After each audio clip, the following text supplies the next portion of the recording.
Hey there, everybody.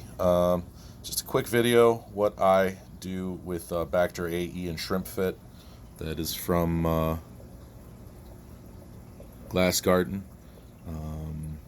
Been using this product for about 3-4 months now. This is actually one of my Skittle tanks that I've got. There's guppies in there too. Don't normally use guppies. I also have nice little snowball shrimp tank. Some yellows, just kind of showing you that I've got some shrimp. Really nice cherry tank.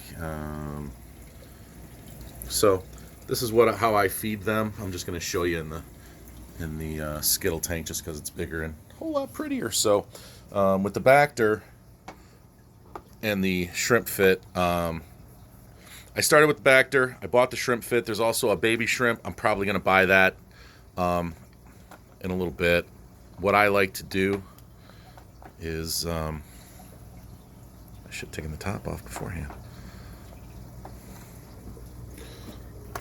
It's got the little scooper. I keep this extra cap on because if this stuff gets wet, it's a very fine, it's almost like yeast. I almost suspect it might be yeast.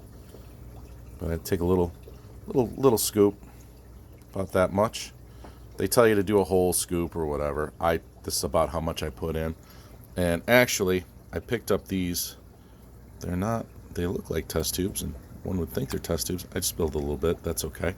So I put that in that tube. You can get these tubes. They're actually for like friendship bracelet beads, I guess. But I think it was like $5 for 24 of them. I use them for water samples too. But yeah, they're just nice little test tubes. They got the caps too, so you know it's cheap, and yeah, they are really basically the same thing you use for the tests, for the water samples. So yeah, what I'll do now is, and I made this little foam thing. It's basically just a chunk of packing foam. I drilled some holes in just to hold the test tubes. And normally I've got the other ones. I try to do it individually, but yeah, I got one of these graduated glass straws. You can use a regular straw. I picked this up at the Science and Surplus that we've got out here in the Chicagoland area, and it's handy. So yeah, basically just take the tank water, and I fill it up about halfway. Put the rest back in. Come on now. And then what I'll do is, take it out and shake it up. Give it a good couple shakes till the whole thing dissolves in there.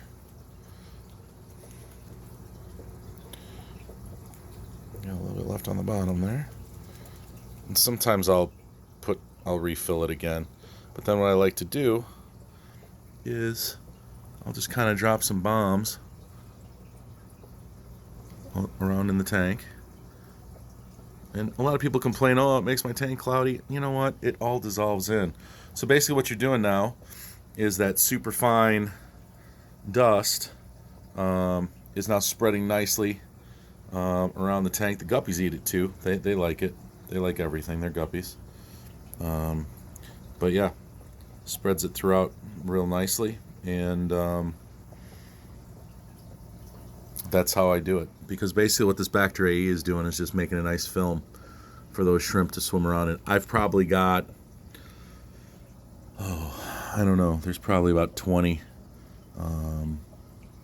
different color varieties of shrimp in here. I know I've had some berries, so I'm sure I've got some babies. Got a little algae bloom issue right now and some snails. I'm going to drop a peeled cucumber in there later. Yeah, see, this guy's already getting excited. He knows what's going on. So a lot of times they'll come out after I do this. I call it bombing. Where I bomb I'll bomb the tank with this Bacter AE.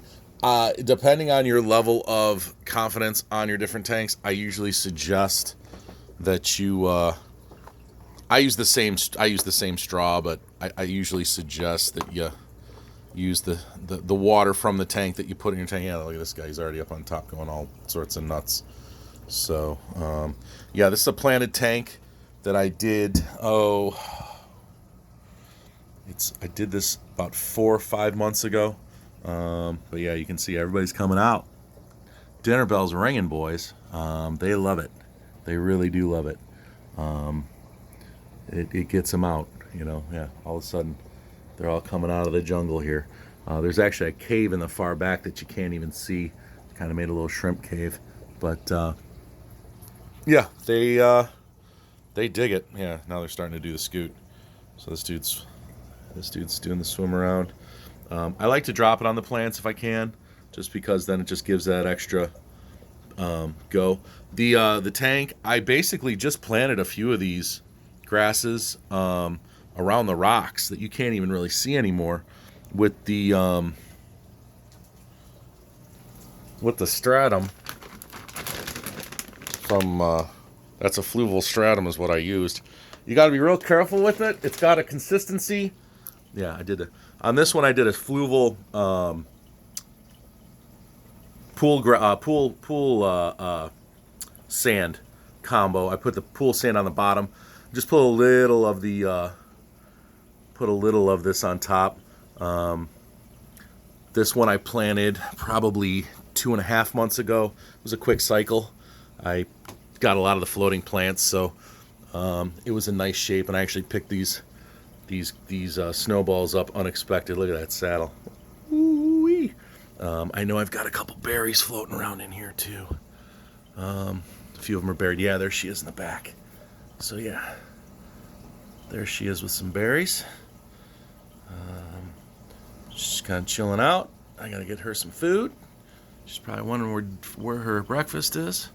But yeah, I've seen a lot of people asking questions on what to do, and I just hope that helps you out. But yeah, Fluval Stratum, it's a real fine. I didn't rinse it. I basically I followed somebody else on YouTube that said basically filled it up about halfway, then poured it in. But it's almost like Ovaltine. It's basically like pebbled rocks. I got it on sale, but I mean it's you can pulverize it. It basically has the consistency of Ovaltine. So when you pour the water in, I had one friend that dripped his water. It took him forever, but man, that thing had no cloud, and it worked nicely.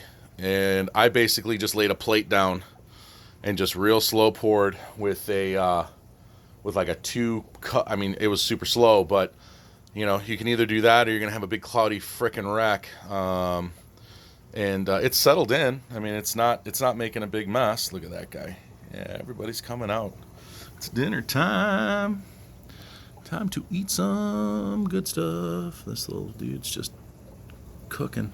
Yeah, and then yeah, as far as the snails, I'll peel half of a cucumber and toss it in on a stick, on a skewer, and then I'll pull it after overnight, and most of these snails will be on it, and I'll dump them. But yeah, it's time to do a snail clean out. I'd like to keep the prettier ram's horns I'll keep around, but the other ones will end up getting fed to the evil crayfish that I've got. Wonder if he's out. He's pretty big, and he does not care. He's hiding. He must have heard me. Oh no, there he is. Yeah, he's a big guy. So I don't even know how he got in there. I was cycling this tank, and all of a sudden there was a crayfish. So good for everybody. This is my my snail tank. Got some guppies in there as well, but I've got some Hercules snails, some rabbit snails. This was actually on that skewer was broccoli and cauliflower and a couple carrots, and they eradicated it in about a day and a half. So yeah, now they're just kind of moseying around. When I'm dealing with snails, I'll do another video, and I'm done talking. But yeah, hope that helped you out. I'm going to feed these guys now because everybody's looking kind of mad at me. And yeah, otherwise, hope that helped. But I don't know if what I'm doing is the right thing or the wrong thing, but it works for me. So like I said, just about a quarter spoon. I do it about every other day. Some people don't. I do, and Everybody seems to be cooking. I do have a lot of snails, possibly because of that, but I also have a lot of shrimp. So, thanks.